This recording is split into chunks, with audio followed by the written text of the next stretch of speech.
class, my name is Jade, and today the piece of media that I'll be talking about is the book as well as the movie adaptation of the story by James Baldwin entitled If Beale Street Could Talk. In this book, James Baldwin discusses the racism that people have experienced, specifically in the 1970s, which is the time setting of the book. And although it is a story about the love between a man and his fiancée, as well as the love that he has with his family, it's also very much so a story about the corruption of society as well as the criminal justice system in America, directly due to racism.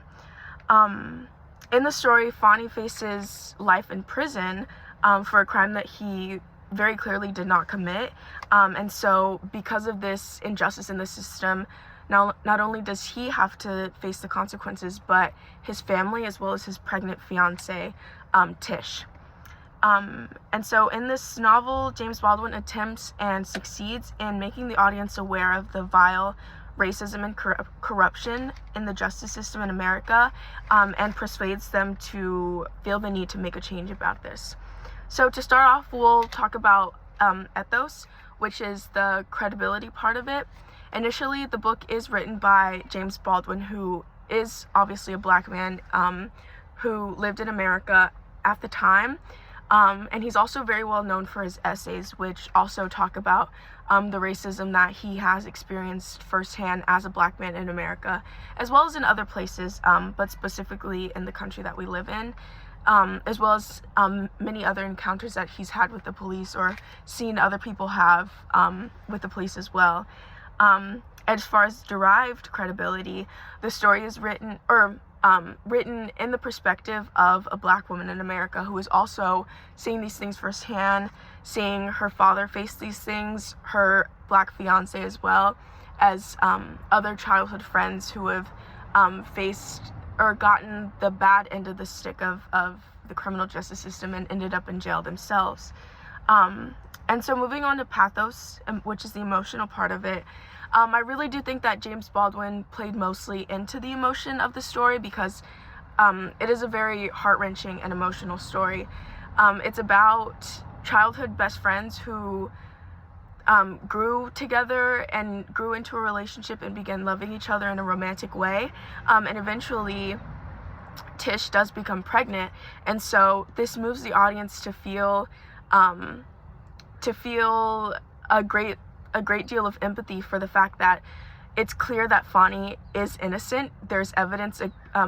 proving that he's innocent, but he's still being torn away from the love of his life and his future child without being able to see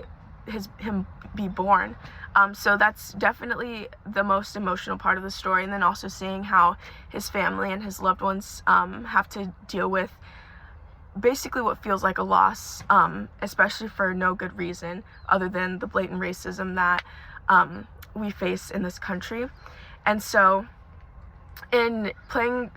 into this emotional part,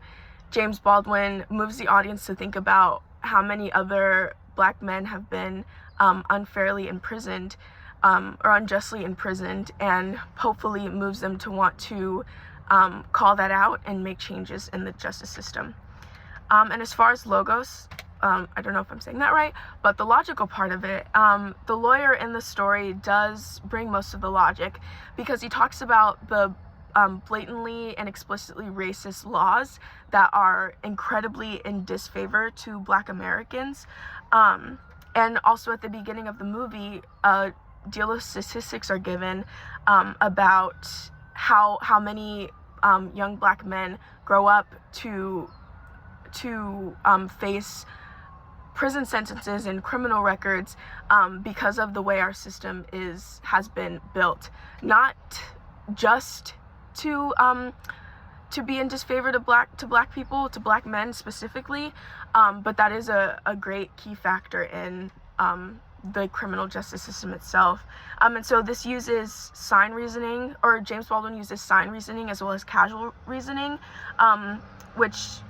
one thing, which is the racism in society, leads to the unfair imprisonment and just